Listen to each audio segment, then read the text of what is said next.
다 큰 자식과의 관계에 힘겨운 부모들이 많지요. 흔히 자식에 대한 부모의 사랑을 조건 없는 사랑이라고들 합니다. 하지만 이 조건 없는 무한한 사랑이 때론 자식들에게 독이 될 수도 있습니다. 자식은 나이가 들고 백발이 되어도 부모 눈에는 한없이 어린아이로만 보입니다. 과연 험한 세상 속에 아이들이 이리 치이고 저리 치이면서도 상처받지 않게 부모로서 감싸줘야 할까? 아니면 자식이 직접 어려움과 맞서 싸우며 스스로 강해지길 바라야 할까요? 자식 뒷바라지를 어느 시점, 어느 선까지 해주어야 하느냐는 질문의 정답은 없습니다. 각자의 가치관이나 경제적인 형편, 부모 자식 관계에 따라 다를 것입니다. 30이 되고 40대, 50대가 되어도 홀로 서지 못하고 부모에게 의존하고 손 벌리는 자식 때문에 부모 자식 모두가 불행해지는 사례가 있습니다. 50대 중반의 한 부부는 직장을 얻어 독립했던 딸이 자기가 하고 싶었던 일은 따로 있다며 회사를 그만두고 집으로 돌아오겠다고 말해 고민이라고 합니다. 엄마는 딸이 앞으로 어떻게 여러 문제들을 스스로 해결해 나갈 수 있을지 걱정이라고 말합니다. 어느 부모는 다 큰 아들의 자동차 보험료와 월세, 식비, 휴대폰 요금 등을 대주고 있습니다. 부모는 자식을 재정적으로 도와주다가 자신의 노후 자금까지 까먹을까 걱정이라고 합니다. 자녀들의 경제적 독립을 위해 부모는 좀 독해질 필요가 있지요. 부모의 방침을 미리 알려주고 자녀들의 기대치를 낮추는 것이 좋습니다. 부모의 굳은 결심도 막상 때가 되면 시행에 옮기기가 쉽지 않은데요. 자식 뒷바라지에 물론 경제적인 지원만 있는 게 아닙니다. 심리적, 정서적으로 독립할 수 있도록 미리미리 가르치고 준비시키는 것도 훌륭한 뒷바라지입니다. 자녀들의 나이나 발달 단계에 맞춰서 스스로 일어나게 하고 청소나 설거지 등 집안일도 시키고 용도는 아르바이트를 해 스스로 벌게 하는 것도 좋습니다. 부모가 뒷바라지해 주지 않아도 혼자 독립할 수 있는 힘을 미리 키워주는 것이 중요하지요. 경제적인 지원은 못하지만 시어머니, 시아버지, 장모, 장인으로서 어른 역할을 잘해주는 것도 뒷바라지입니다. 손주들에게 따뜻하고 지혜로운 할아버지, 할머니가 있다는 것만큼 큰 선물이 또 있을까요? 찾아갈 수 있는 부모님이 있고 찾아가서 이런저런 문제를 상의하고 하소연할 수 있는 어른이 계시다는 것만으로도 든든한 울타리가 될 수 있습니다. 오늘은 나이 들어서도 자식을 뒷바라지하는 당신을 위한 조언 5가지에 대해 말씀드리겠습니다. 첫째, 당신 탓은 그만하라. 자녀가 사회에 성공적으로 정착하지 못하고 방황하면 많은 부모가 자신이 뒷바라지를 못해 그런 것은 아닌지 자책한다. 지금 자녀의 상황이 어떻든 자신을 탓하는 것은 아무 도움도 안 된다. 자녀를 다 키운 뒤 돌아보면 후회 아닌 것이 없지만 그때는 너무 젊어 경험도 없고 지혜도 짧았기에 그럴 수밖에 없는 측면이 있었다. 다만 자식에게 상처 준 것이 있다면 제대로 사과하는 것이 필요하다. 이 사과는 자녀와 친밀한 관계를 회복하기 위한 것이다. 성인이 된 자녀와는 친밀한 관계를 구축하는 것이 가장 중요하다. 그 관계 속에서 성인과 성인으로 만나는 것이다. 부모가 성인으로 대우해야 자녀가 자립할 수 있다. 둘째, 자녀의 실패를 용납하라. 자식이 실패하는 것을 마음 편히 볼 수 있는 부모는 없다. 하지만 자식이 실패하는 꼴을 못 보고 부모가 개입해 도와주면 자녀는 실패해서 스스로 배울 수 있는 기회를 빼앗기게 된다. 자녀의 실패를 용납하지 못하거나 부모의 생각을 자녀에게 강요하면 그 자녀는 경제적 독립과 같이 살아가는데 중요한 도전 과제들을 완수하는 방법을 익히지 못하게 된다. 자녀의 실패를 막기보다 실패하도록 내버려둔 뒤 왜 실패했는지, 다음엔 어떻게 다르게 할 수 있는지 생각해 보도록 격려하는 것이 자녀의 미래를 진정으로 위하는 길이다. 셋째, 자식이 편한 것만 바라지 말라. 대부분의 부모는 자식이 고생하는 것을 못 본다. 이 때문에 자녀에게 설거지나 청소, 쓰레기 버리기, 식사 준비 돕기 등의 집안일을 시키지 않고 온실 속의 화초처럼 귀하게만 키운다. 이렇게 키운 자녀가 쥐꼬리만한 월급을 받겠다며 고생하며 일하는 모습을 보면 가슴이 찢어진다. 그러니 잘 먹고 다니라고, 편하게 차 몰고 다니라고, 필요한데 쓰라고 돈을 준다. 이런 과보우는 자식을 점점 더 부모에게 의존하도록 만든다. 이 악순환의 고리를 끊으려면 자식을 편하게만 해주려는 유약한 사랑을 중단해야 한다. 자녀가 스스로 먹고 살 기반을 마련하도록 고생하는 것도 지켜볼 수 있는 강인한 사랑을 해야 한다. 예컨대 자녀가 성인이 되고도 부모와 함께 살고 있다면 생활비 명목으로 얼마라도 돈을 내도록 해야 한다. 넷째, 자녀를 불편하게 하는 선택이라도 당신 자신을 위한 선택을 하라. 우리나라 부모들은 자식 사랑이 유별나다. 특히 부부간에 배우자를 최우선으로 생각하지 않고 자식을 최고로 지켜 세우는 경향이 두드러진다. 예를 들어 남편이 좋아하는 음식엔 하나도 관심이 없지만 자녀가 좋아하는 음식은 냉장고에 떨어지지 않게 채워 넣는 식이다. 이는 가정의 질서를 깨는 행동이다. 가정의 중심은 부부이고 부부에게 최우선은 배우자다. 특히 자녀가 성인이 됐다면 자녀가 불편해지고 고생하게 된다고 해도 부부를 위한 선택을 해야 한다. 다 큰 자식을 돌보느라 부부의 생활을 희생하는 것은 바람직하지 않다. 다 큰 자식을 계속 싸고 도는 것이 단기적으론 사랑으로 생각되지만 장기적으론 자식을 망치는 독이 된다. 다섯째, 답은 그만 주고 질문을 하라. 밀레니얼 세대는 돈 문제뿐만 아니라 회사 생활이나 일상의 소소한 자빌에 대해서도 부모에게 도움을 구하는 경우가 많다. 밀레니얼 세대는 부모가 자신의 문제를 해결할 답을 주기를 기대한다. 자녀가 원하는 대로 부모가 계속 답을 주면 자녀는 영원히 정신적으로 자립하지 못한다. 자녀가 문제를 스스로 해결할 수 있도록 하려면 대답을 중단하고 질문을 던져야 한다. 자녀가 어떻게 하죠? 라고 묻는다면 답을 주지 말고 넌 어떻게 했으면 좋겠는데? 라고 물어보라. 이렇게 질문을 던지면 자녀가 스스로 대답을 생각하면서 해법을 찾게 된다. 훌륭한 자식을 키운 부모님들은 어떤 비결이 있어서 그렇게 자식을 잘 키우신 걸까요? 나도 열심히 키웠는데 내 자식은 왜 이럴까? 자신이 살아온 인생을 한번 돌아보세요. 여러분은 자신의 삶을 어떻게 살고 계십니까? 부모님의 영향을 받아 살다가 결혼을 하면 배우자의 영향을 받아 살고 자녀가 생기면 자녀의 영향을 받아 살고 계시는 분들이 많습니다. 가족을 위해 산다고 생각하시는데 중년이 되면 어떻게 되나요? 자녀들은 사춘기라 자기 마음대로 하려 들고 배우자도 직장 생활에 바빠 대화가 잘 안 됩니다. 자신의 삶을 돌아보면 해놓은 것도 없고 인생이 무엇인지 의문이 듭니다. 내 삶이 없는 것 같습니다. 특히 밤잠을 설치며 애지중지 키운 자식이 제 마음대로 하면 배신감이 큽니다. 지난 세월 동안 자식에게 바쳤던 사랑이 짓밟힌 것 같아서요.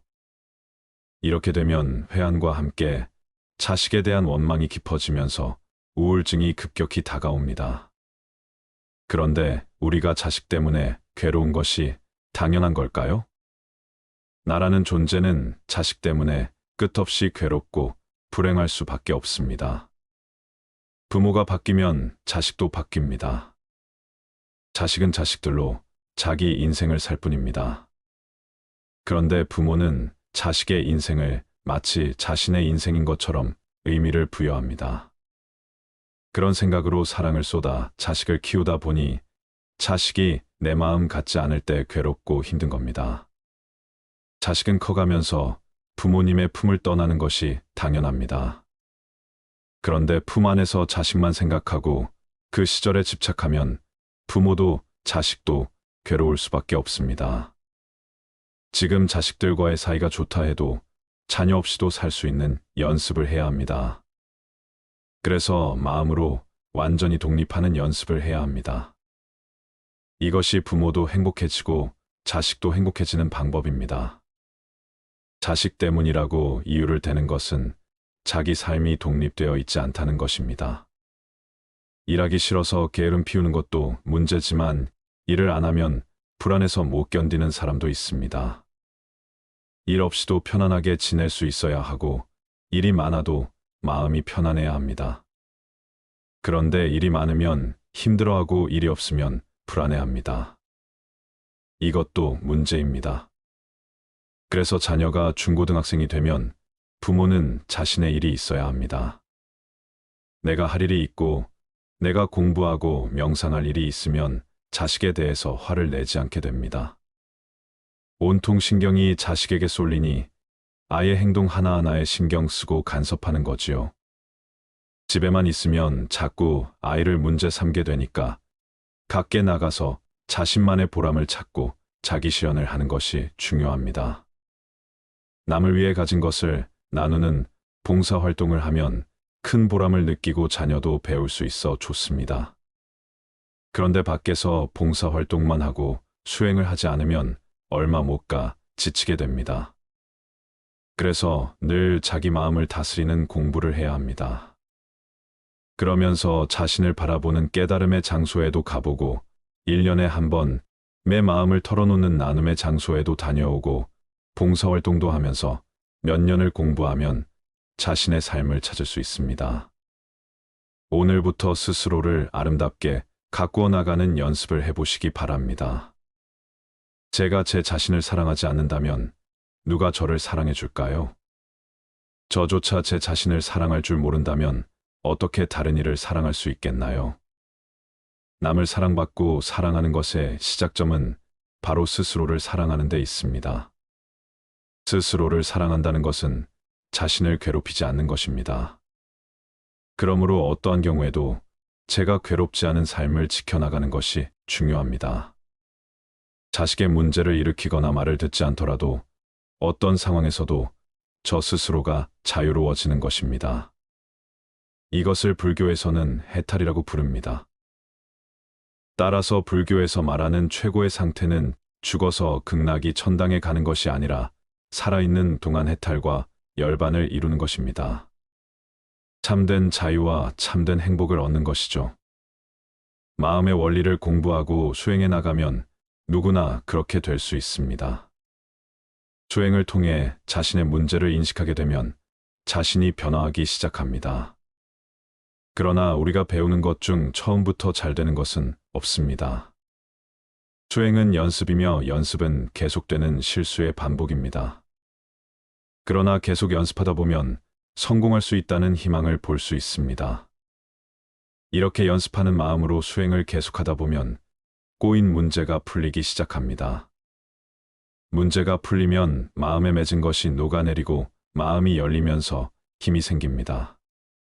그러나 자신을 인식하는 것과 행동이 바뀌는 것은 다릅니다.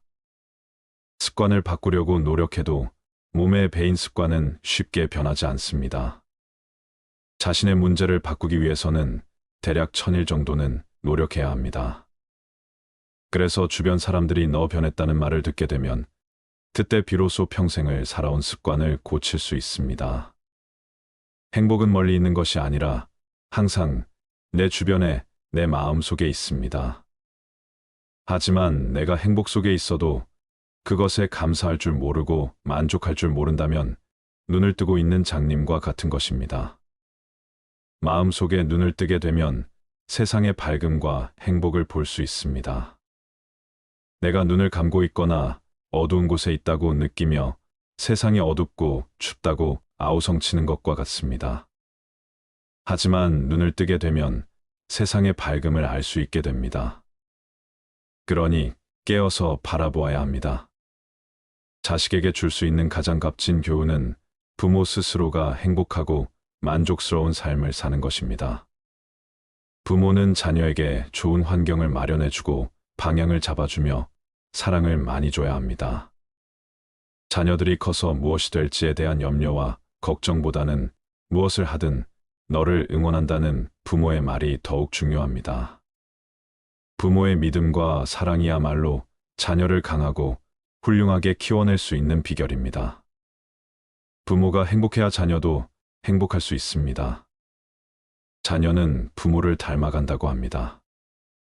그렇기 때문에 자녀들은 부모로부터 모든 것을 배우게 됩니다. 내 자녀를 남들보다 잘 키우고 싶다면 우리는 과연 어떻게 해야 할까요? 여러분 우선 자신의 인생을 돌아보세요. 여러분은 자신의 삶을 어떻게 살고 있습니까? 많은 분들이 부모님에게 이끌려 살다가 결혼을 하면 배우자에게 이끌려 살고 자녀가 태어나면 그 자녀에게 이끌려 사는 삶을 살고 계십니다. 가족을 위해 산다고 생각했는데 중년이 되어보면 어떤가요? 자녀들은 자신의 마음대로 하려고 하고 배우자도 직장 생활에 바빠서 대화가 잘 안 됩니다. 자신의 삶을 돌아보니 해놓은 것도 없고 인생이 무엇인지 싶어집니다. 내 삶은 마치 없는 것만 같습니다. 특히 밤잠을 설치며 애지중지 키운 자녀가 저 혼자 잘난 듯이 제 마음대로 할 때 배신감이 큽니다. 지난 세월 동안 자녀를 위해 바쳤던 사랑이 짓밟힌 것 같아서 말이죠. 이러면 회원과 함께 자녀에 대한 원망이 깊어지면서 우울증이 급속도로 다가올 수 있습니다. 그런데 우리가 자녀 때문에 괴로워하는 것이 당연한 걸까요? 나라는 존재는 자녀 때문에 끝없이 괴롭고 불행할 수밖에 없습니다. 하지만 부모가 바뀌면 자녀도 바뀝니다. 자녀는 자녀대로 자신의 인생을 사는 것입니다. 그런데 부모는 자녀의 인생을 마치 자신의 인생처럼 의미를 부여합니다. 그런 생각으로 사랑을 쏟아 자녀를 키우다 보니 자녀가 내 마음 같지 않을 때 괴롭고 힘들어지는 것입니다. 자녀는 커가면서 부모 품을 떠나는 것이 당연합니다. 그런데 부모가 품 안에서만 자녀를 생각하며 그 시절에 집착하면 부모도 자녀도 괴로워할 수밖에 없습니다. 지금 자녀들과의 관계가 좋다 하더라도 자녀 없이도 살 수 있는 연습을 해야 합니다. 자녀만 생각하며 그 시절에 집착하시는 부모님도 자녀도 괴로울 수밖에 없습니다. 현재 자녀들과의 관계가 좋더라도 자녀 없이도 살아갈 수 있는 연습이 필요합니다. 그렇게 마음으로 완전히 독립하는 연습을 하셔야 합니다. 이것이 바로 부모님과 자녀 모두가 행복해지는 방법입니다. 자녀 때문이라고 이유를 대는 것은 자기 삶이 독립되어 있지 않다는 뜻입니다. 일을 하지 않으면 불안해하거나 게으름을 피우는 것도 문제가 됩니다. 일이 없을 때도 편안하게 지내야 하며 바쁠 때도 마음이 편안해야 합니다. 일이 많을 때 힘들어하고 일이 없을 때 불안해하는 것이 모든 것이 문제입니다. 자식에게 줄 수 있는 가장 값진 교훈은 부모 스스로가 행복하고 만족스러운 삶을 사는 것입니다. 그저 잘 자랄 수 있도록 환경과 방향만 잡아주고 사랑을 많이 주어야 합니다. 자녀들이 커서 무엇이 될까 하는 염려와 걱정보다 무엇을 하든 너를 응원한다는 부모의 말이 더욱 멋집니다. 부모의 믿음과 사랑이야말로 아이들을 강하고 훌륭하게 키워낼 수 있는 비결입니다. 부모가 행복해야 자식도 행복합니다. 부모님과 말이 안 통해요. 적지 않은 사람들이 토로하는 이야기입니다. 젊은 세대부터 중년분들까지 부모와 대화하기 어렵다고 호소하는 경우가 많습니다. 반대로 부모 역시 다 큰 성인 자녀들이 이해가 되지 않는다고 한다. 자녀가 어렸을 때 부모와 나눈 대화가 별로 없으면 공통 관심사가 생기지 않고 서로에 대하여 잘 알 수 없습니다. 나이가 들어감에 따라 부모도 변하고 자녀도 변합니다. 자녀와 부모의 관계는 끊임없는 변화의 과정이고 자녀와 부모 관계는 통합과 분리의 연속선상에서 자녀가 서서히 독립을 합니다. 따라서 자녀가 성장함에 따라 그 눈높이는 더 이상 어린이가 아닌 성장한 성인으로서 관점을 가지게 되지요. 이 경우 부모나 성인이 된 자녀가 그 변화를 인식하지 못할 경우 대화에 문제가 생길 수밖에 없습니다. 부모와 떨어져 지내더니 변했다더라. 결혼하더니 변했다더라는 이야기는 바꾸어 말하면 각자 처한 삶을 살아가면서 그에 맞추어 변화하고 독립하고 있다는 의미도 됩니다. 결혼을 해서 변한 것이 아니라 결혼을 하고 독립하여 살면서 새로운 환경에 적응을 하고 있다는 의미에 가까운 것입니다. 그 변화의 방향이 좋은 방향이냐 아니냐를 부모 입장에서 혹은 자녀 입장에서 판단하기란 어렵습니다. 일단 본인의 관점과 다른 방향일 경우 무언가 어색하고 불편하기 때문에 받아들이기 어렵기 마련입니다. 그렇다고 해서 변화가 나쁜 것이라고 말할 수는 없지요. 부모와 자녀 역시 나이가 들어감에 따라 새로운 역할을 맡아야 합니다. 단순히 직업이나 하는 일로서의 변화가 아니라 나이가 들어가면서 신체와 정신의 변화에 따라 받아들여야 할 부분들이 있는 것입니다.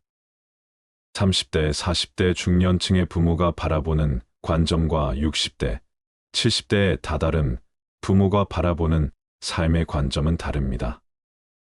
여느 관계가 다 그렇듯 부모와 자녀 관계는 지속적으로 변화합니다. 단순히 태어나서 성인이 될 때까지 키워주었다고 해서 그 부모 자녀 관계가 그대로 유지되는 것은 아닙니다. 관계에 영향을 주는 요인들은 시간의 흐름에 따라 부모의 노화와 자녀의 성장에 따라 변화하게 마련입니다. 따라서 변화에 지속적으로 주의를 기울이면서 부모와 자녀 모두 노력을 기울여야겠습니다. 은퇴 후에 어떤 일상들을 보내시고 계신가요? 자신의 관심 분야를 탐색하는 것은 즐거운 노후 생활을 위한 첫 번째 단계입니다. 다양한 분야에 대해 호기심을 갖고 탐구해 보세요. 취미 생활은 우리의 삶에 즐거움과 의미를 더하고 건강과 행복을 유지하는 데 도움을 줍니다. 다양한 주제와 아이디어를 통해 노후 생활을 활기차고 풍요롭게 보낼 수 있는 방법을 알아보세요. 취미 생활은 우리에게 여유와 만족감을 주는 중요한 요소입니다. 취미를 통해 자신을 발전시키고 새로운 관심 분야를 탐색할 수 있습니다. 또한 취미는 건강 증진과 사회 참여에도 도움을 줄 수 있습니다.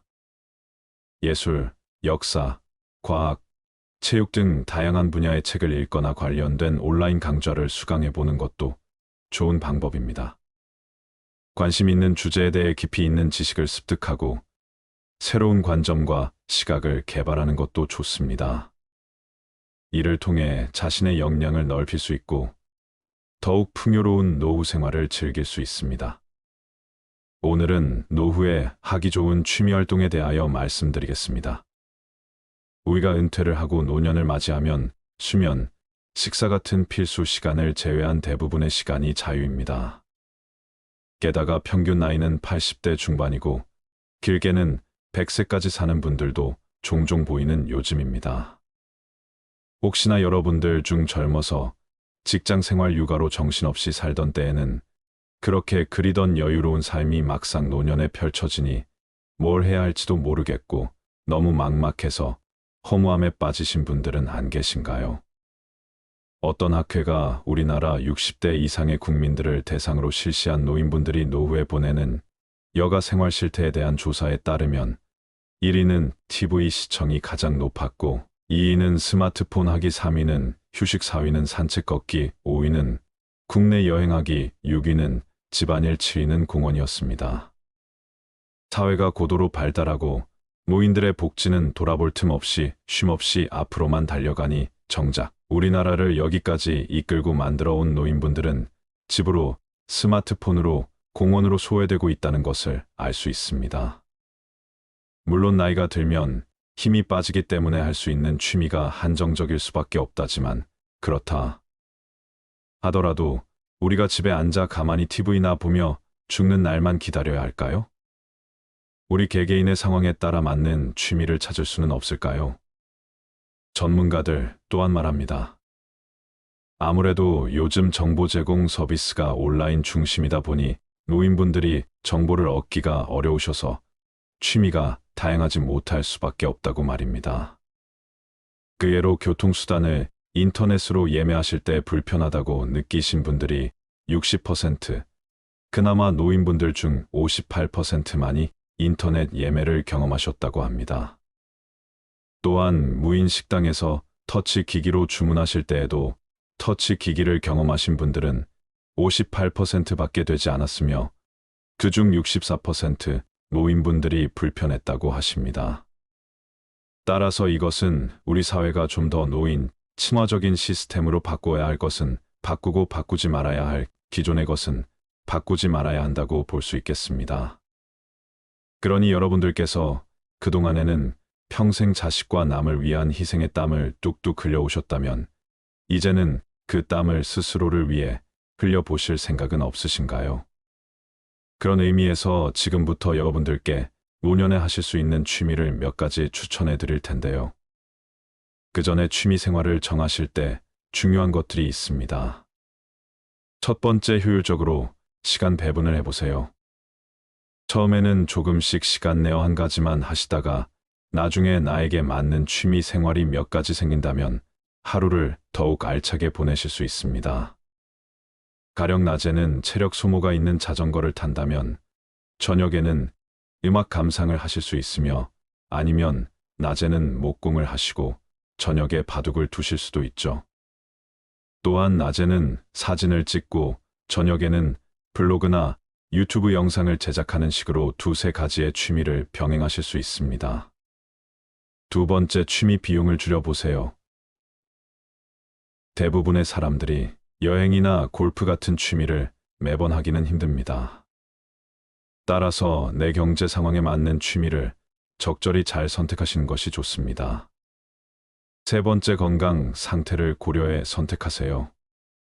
몸 상태가 좋지 않다면 몸을 많이 쓰는 취미보다 독서나 약초를 키우는 것처럼 몸에 무리가 가지 않으면서 소소한 재미를 느낄 수 있는 취미를 정하시는 것이 좋겠습니다. 지금부터 노후에 여러분들께서 즐기실 수 있는 취미를 8가지 추천해 드릴 텐데요. 물론 제가 추천해 드린다고 이것을 꼭 전부 다 하시라는 압박을 느끼실 필요는 전혀 없으며 혹시라도 마음에 드는 게 하나도 없다고 하셔도 상관이 없습니다. 노후에 즐길 수 있는 취미의 종류가 이런 것들이 있구나, 취미를 즐기는 것이 그렇게 어려운 것이 아니구나, 이런 생각만 드셔도 저는 성공이라고 생각하니까요. 그러니 그저 가볍게 한번 참고해 본다 생각하시고 들어주세요. 첫 번째 취미 활동은 수영입니다. 수영은 가장 돈을 적게 들이면서 관절에도 무리가 없고 위험성이 적은 최고의 운동입니다. 그리고 노년층에게 관절염에 좋은 사회성, 협동심 등 다양한 측면에서의 장점이 많은 운동이기 때문에 대한노인 재활의학회에서 권장하는 운동입니다. 또한 노인들이 불가피하게 넘어질 경우에도 수영을 한 분들은 균형 감각으로 인해 넘어질 때의 피해를 줄일 수 있기 때문에 더욱더 수영을 추천한다고 합니다. 그리고 요즘은 시골에도 동네 주민 스포츠 센터가 있어 수영장을 쉽게 접할 수가 있으니 동네 주변을 한번 둘러보시는 것은 어떨까요? 두 번째 취미 활동은 탁구입니다. 탁구는 유산소 근육 운동이 결합한 스포츠입니다. 남녀노소 모두 즐길 수 있고 과격하지 않으면서도 운동량이 많은 게 특징이지요. 계절에 상관없이 즐길 수 있어서 취미로 즐기기 좋습니다. 같은 시간 동안 등산을 하는 것보다 칼로리 소모량이 1.4배나 많으며 폐기능 강화는 물론 복근, 허벅지, 어깨 종아리의 근육 발달에 매우 좋습니다. 또한 안전사고나 부상의 위험이 가장 적은 종목이기도 해서 나이가 들어도 부담 없이 즐길 수 있는 장점이 있습니다. 또한 80세 이상 노인분들은 탁구공이 라켓이 조금 큰 라지를 즐기실 수 있습니다. 참고로 탁구는 노인종합복지관과 지역 탁구장에서 배울 수 있습니다. 그렇게 동호회에 가입해서 사람도 만나시면서 조금씩 배우시는 것도 추천드립니다. 세 번째 취미 활동은 베란다나 공터의 채소 키우기입니다. 노년 생활에서는 육체 활동이 중요한 만큼 집에서도 쉽게 움직이며 하실 수 있는 취미입니다. 그렇게 베란다나 텃밭에서 채소를 가꾸다 보면 채소뿐만 아니라 건강까지도 얻을 수 있어 일석이조입니다. 방울토마토나 오이, 상추 등 키우기 쉬운 채소들 더 기르신다면 수확해서 나오는 채소들로 성취감도 느끼시면서 은퇴 후 남은 지루한 일상을 즐겁게 보낼 수 있습니다. 그리고 최근에는 은퇴 후 복잡한 도시 생활을 끝내시고 지방 전원주택으로 정착해 텃밭을 가꾸는 분들도 많으신데요. 이때 너무 마당이 넓거나 큰 전원주택은 잡초 관리나 집수리 규모가 커지므로 오히려 불편하실 수 있습니다. 그러니 환경을 잘 고려해 보시고 무리하지 않는 것을 권해드립니다. 네 번째 취미 활동은 악기 연주입니다. 전문가들은 노년에 악기를 연주하는 것이 우울증을 낮추고 치매를 예방하고 병원을 방문하는 횟수도 떨어뜨리며 폐 기능까지 늘리는 효과가 있다는 연구 결과를 밝혔습니다. 동호회 등에 참석하셔서 악기를 배우시면 새로운 친구들도 생기고 공연을 준비하시면서 잘해내고 싶은 새로운 목표가 생길 것입니다. 그래서 공연을 하고 박수를 받을 때의 성취감은 말할 수 없이 큽니다. 우리가 은퇴를 하면 스스로 위축이 많이 될 수 있는데 악기 연주를 하면 삶의 활력과 자존감을 채울 수 있습니다. 그래서 하나의 악기만 잘 배워두어도 봉사활동이나 재능 기부를 하시면서 삶의 활력을 찾을 수 있습니다. 다섯 번째 취미 활동은 독서입니다. 특히 도서관에 가서 책을 읽으면 딱히 돈을 들이지 않고도 여러 가지의 책을 읽을 수 있어서 좋습니다. 노년기에는 육체적으로 제약이 있기 때문에 다양한 경험이나 여행을 하고 싶어도 힘에 부칠 수가 있습니다. 그러나 우리는 책 한 권으로 세상 어디에든 갈 수 있으며 얘가 경험해 보지 못한 것을 체험해 볼 수 있습니다. 또한 우리의 뇌는 책을 계속 읽으면 책을 좋아하는 대로 바뀌기 때문에 꾸준히 책을 즐기다 보면 정신과 통찰력이 깊어진다는 느낌은 덤으로 느낄 수 있고 새로운 것에 관심이 생겨서 도전의식도 생길 수 있으니 독서는 단지 독서를 넘어서서 새로운 계기를 맞이하는 좋은 취미가 될 수도 있습니다. 여섯 번째 취미 활동은 요가와 명상입니다. 요가와 명상은 내 몸을 살피는 동시에 휴식도 할 수 있는 최고의 취미입니다. 아무래도 나이가 들면서 관절이 약해지고 근육량이 줄어들면서 과격한 활동은 몸에 무리를 가져다 줍니다. 그러나 요가를 하면서 여러 가지의 자세들을 취하는 것은 근육뿐만 아니라 뼈를 하나로 묶어주는 힘줄과 인대를 강화해 줍니다. 또한 요가를 하면서 의식적으로 호흡과 명상을 할 수도 있는데 이는 심장박동수와 혈압을 낮추어 불안과 우울증을 완화하는 데 도움을 줍니다. 요즘에는 집에서도 유튜브를 보시면서 요가 동작과 호흡을 따라 할 수 있는 영상들이 많으니 아침에 시간을 정해놓고 요가와 명상을 취미로 하는 것도 좋아 보입니다. 일곱 번째, 바리스타 소믈리에 요리입니다. 먹는 즐거움을 즐기는 분들이시라면 바리스타 자격증이나 소믈리에 자격증 요리 배우기에 도전하는 것도 좋습니다.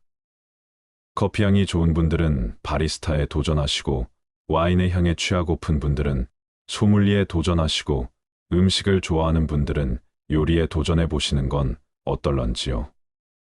처음에는 혼자만의 취미 생활일 수 있지만 취미 생활이 깊어지고 성취감이 높아질수록 주위 사람들과 함께 나누고 싶어지게 될 수도 있고 더 나아가 은퇴 후 직업으로 연결될 수도 있지요. 여덟 번째, 그림 그리기입니다. 우리가 어릴 때에는 누구나 그림을 그렸습니다. 도화지의 땅바닥에 벽과 마루에 온통 그림을 그리지요. 그러다 나이가 들면서 그림을 그리지 않게 됩니다. 지금 그림을 그리는 저는 단지 그림 그리는 것을 멈추지 않았을 뿐이죠. 그러니 여러분들도 언제든 다시 그림을 그린다고 해도 그것이 이상할 것이 없습니다. 원래 하던 것을 다시 하는 것뿐이니까요.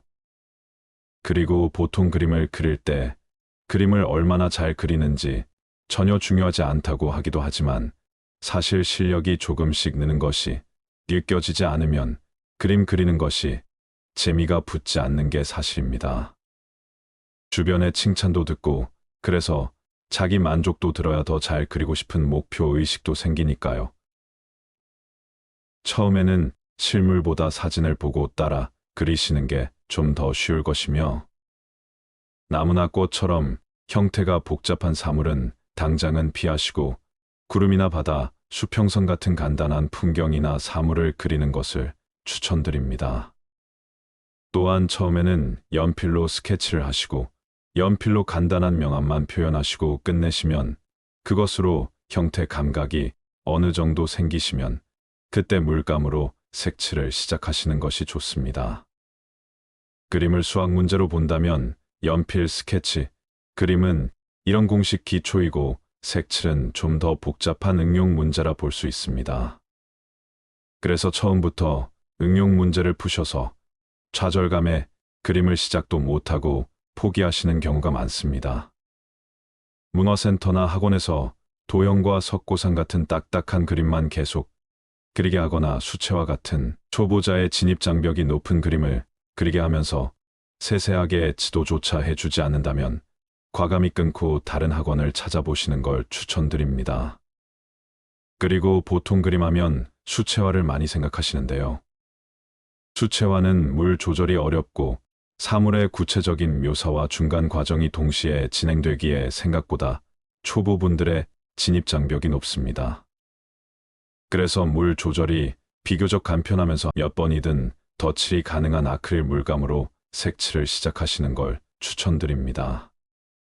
그리고 아크릴 물감이 손에 익으면 유화 물감도 쉽게 시작하실 수 있으니 이 또한 이득이 되실 것입니다. 그렇게 그림을 그리시다가 뿐만 아니라 기억력 증진에 큰 효과가 있다고 하는데요. 우리는 그림을 그리면서 시각적 공간적으로 사물을 바라보고 표현하는 연습을 하게 되며 그림을 배우면서 언어적인 요소는 물론 팔과 손가락 관절을 미세하게 움직이는 운동적 효과까지 얻을 수가 있습니다.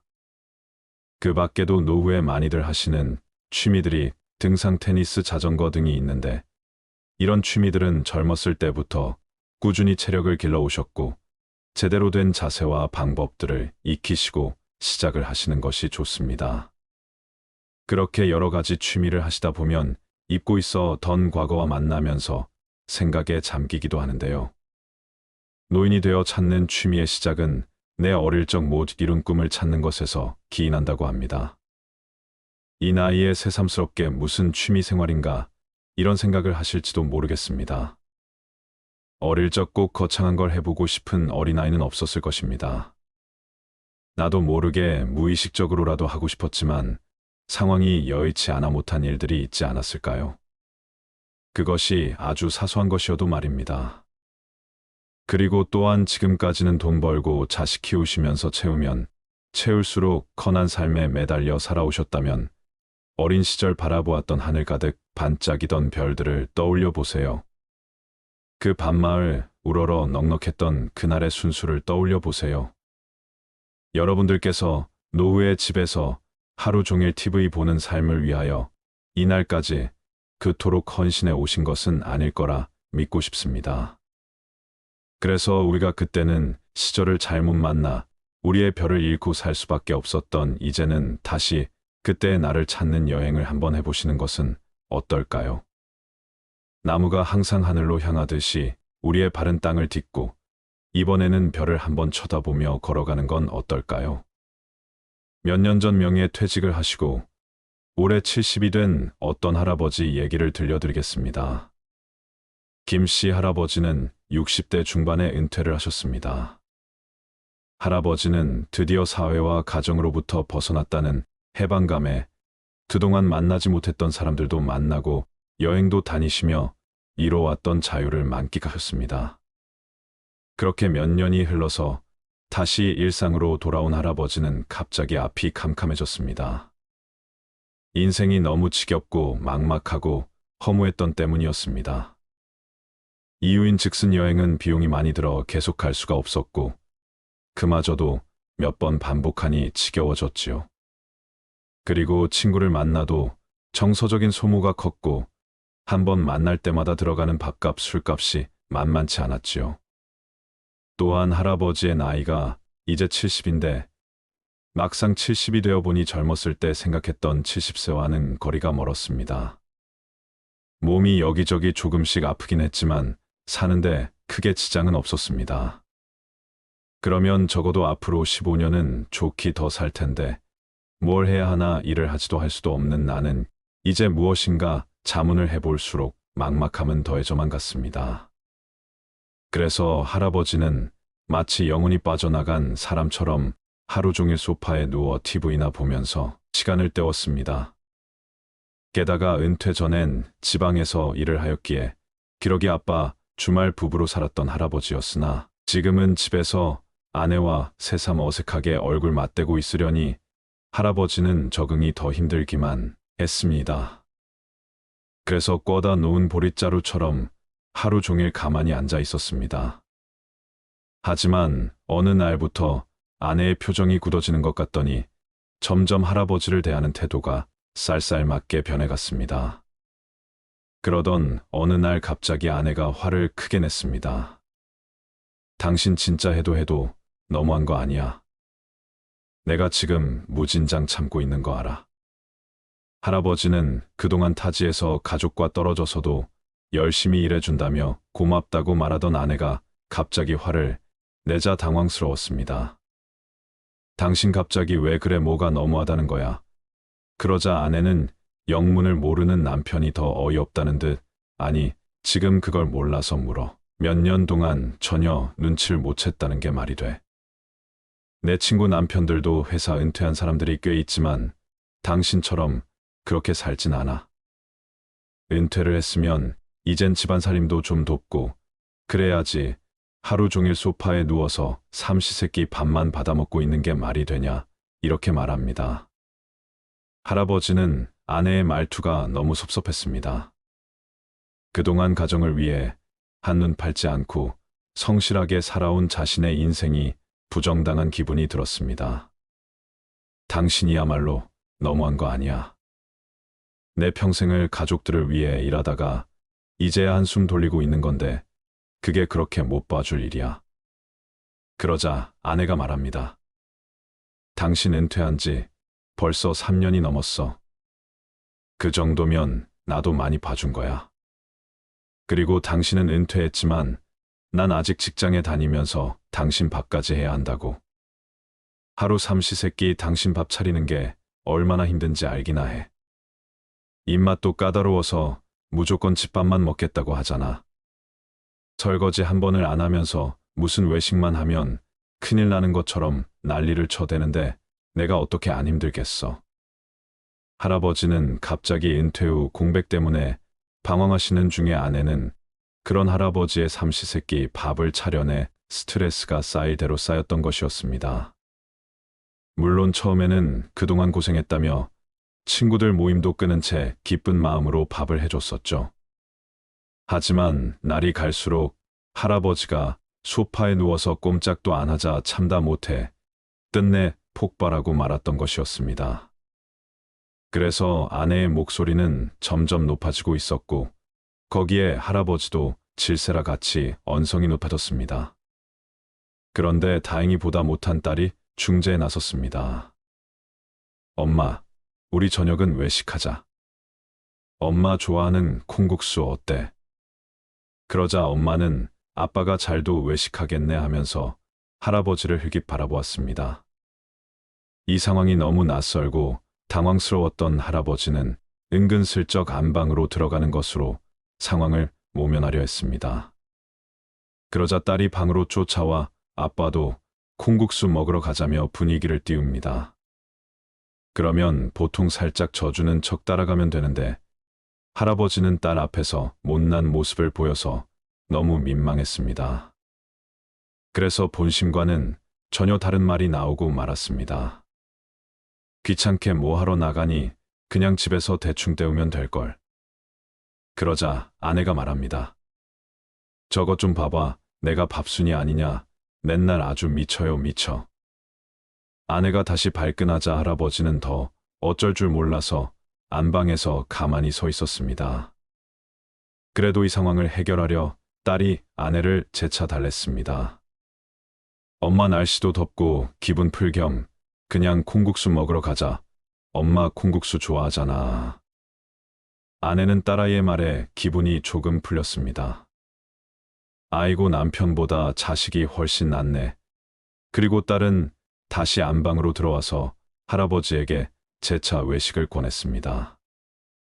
할아버지는 아내와 평생을 같이 살았지만 솔직히 아내가 콩국수를 좋아하는지도 몰랐습니다. 그리고 중간에서 딸아이가 애쓰는 모습도 안쓰럽고 화를 내던 아내의 기분도 풀어줄 겸 다 같이 콩국수를 먹으러 갔습니다.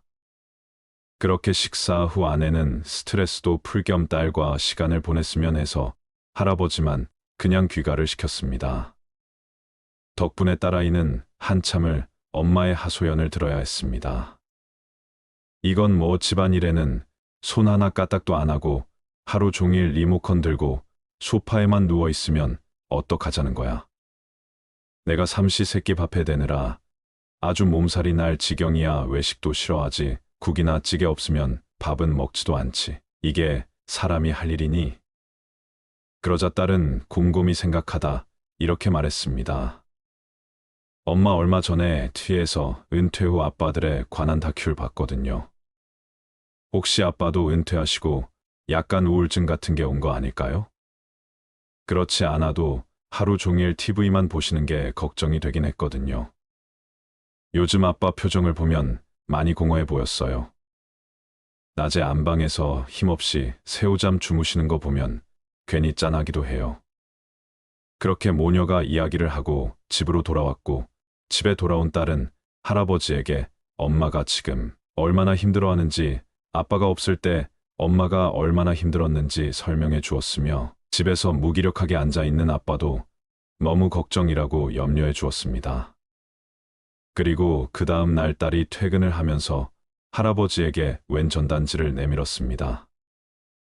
아빠 이거 우리 동네 복지센터에서 하는 취미 수업이라 아빠가 그동안 하고 싶었는데 못했던 거 있으면 해보면 어떨까? 수강료도 3만 원밖에 안 한대. 딸아이의 말에 할아버지는 정신이 번쩍 드셨습니다. 그동안 은퇴하고 할 일이 없어진 자신이 너무 허무하고 당황스러워 아내의 입장은 미처 생각 못했다는 자각이 드셨기 때문이었습니다. 하지만 딱히 취미도 없었고 좋아하는 것도 없으셨기에 할아버지는 어떤 수업을 들어야 할지 몰랐습니다. 그래서 무엇이든 일단 시작해보자 싶어서 요리 수업을 들어보기로 했습니다. 그리고 그동안 혼자서 고생했을 아내를 위해 늦잠이라도 편히 잘 수 있게 내가 아침밥을 해주리라 할아버지는 이렇게 결심하셨습니다. 그리고 다음날 바로 동네 복지센터에 가서 요리 수업을 듣기 시작했습니다. 단돈 3만 원에 무아일체가 되어 있던 소파와 TV와 작별을 고하고 더구나 요리를 직접 해주겠다고 하니 제일 기뻐했던 건 아내였습니다. 그런데 더 놀라운 것은 할아버지한테 요리가 재미있다는 것이었습니다. 70년을 살고 처음 알게 된 사실에 놀랍기도 하고 신기하기도 하였습니다. 물론 아침을 짓겠다고 큰 소리 친 첫날부터 잘하지는 못했습니다. 물을 적게 넣었는지 전기밥솥에 누룽지가 만들어졌습니다. 전기밥솥으로 누룽지 밥을 하는 사람은 당신이 처음일 거야. 아내는 박장대소를 하며 웃었습니다. 그날이 은퇴 후 처음으로 해맑게 서로를 쳐다보며 웃었던 날이었습니다. 그렇게 요리에 재미를 붙인 할아버지는 이제 복지센터에서 가르쳐준 요리만 그는 만족이 안 되셨습니다. 할아버지는 그날부터 유튜브의 요리 채널이라는 채널은 다 듣고 지냈습니다. 마치 미지의 세계를 탐구하는 느낌이었습니다. 요리마다 쓰는 방법이 다르다는 게 신기했죠. 어슷썰기, 깍둑썰기, 채썰기, 돌려깎기 등등 세상이 이렇게 재미있을 수가 없습니다. 할아버지는 이제 요리 재료도 신경을 쓰기 시작하셨습니다. 그래서 이번에는 옥상에 텃밭을 가꾸기 시작했습니다. 이것도 얼마나 재미있는지 몰랐습니다. 그 중에 제일 재미있는 게 방울토마토였습니다. 봄에 심어서 한번 열매가 열리기 시작하면 가을까지 계속 토마토를 먹을 수 있었습니다. 그렇게 할아버지는 조금씩 또 다른 자신을 찾아가고 계십니다. 그렇게 할아버지는 처음에는 요리가 여자들의 전유물로 여기시고 아무것도 하지 않으셨지만 대기업 다녔던 사람이라는 스스로의 지위를 내려놓자 새로운 세계가 밀려와 할아버지 인생을 가득 채웠고, 그러자 가족들이 웃기 시작했으며 그것들이 하나가 되어 할아버지에게 행복을 가져다 주게 된 것입니다.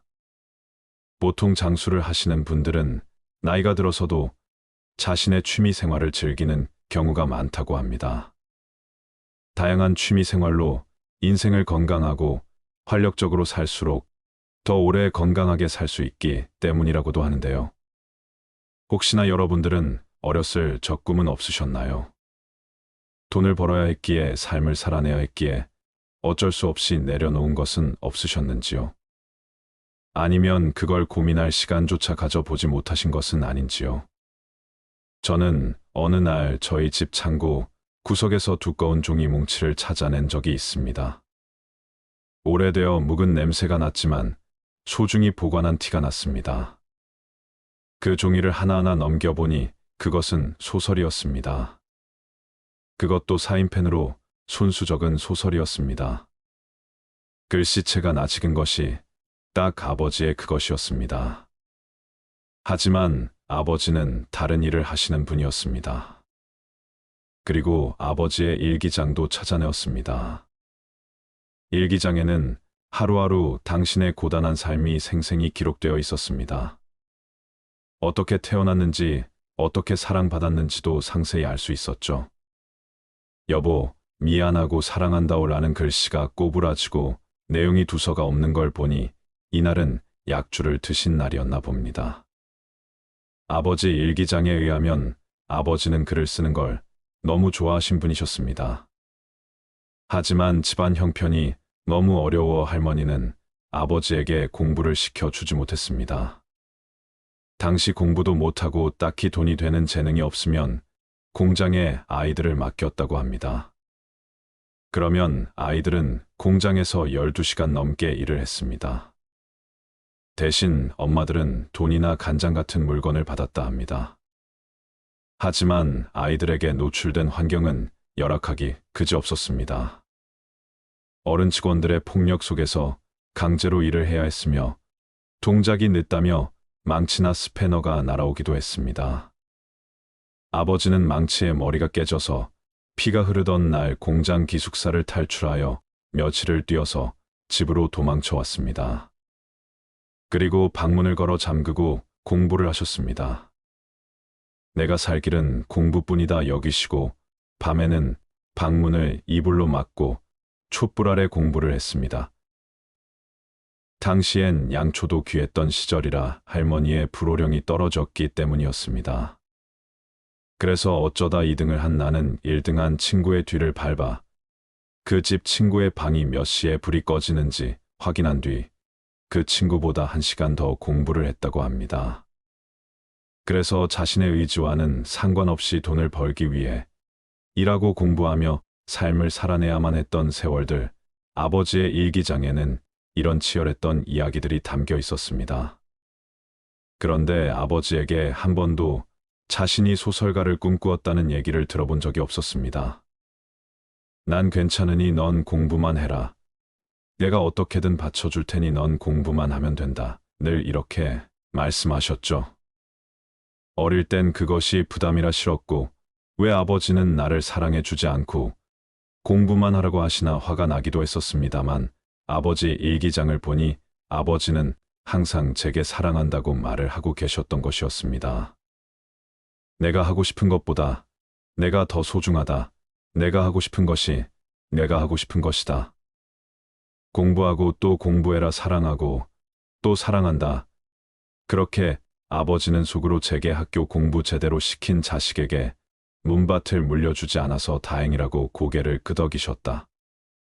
여러분들께서 노후의 집에서 하루 종일 TV 보는 삶을 위하여 이날까지 그토록 헌신해 오신 것은 아닐 거라 믿고 싶습니다. 그래서 우리가 그때는 시절을 잘못 만나 우리의 별을 잃고 살 수밖에 없었던 이제는 다시 그때의 나를 찾는 여행을 한번 해보시는 것은 어떨까요? 나무가 항상 하늘로 향하듯이 우리의 발은 땅을 딛고 이번에는 별을 한번 쳐다보며 걸어가는 건 어떨까요? 감사합니다.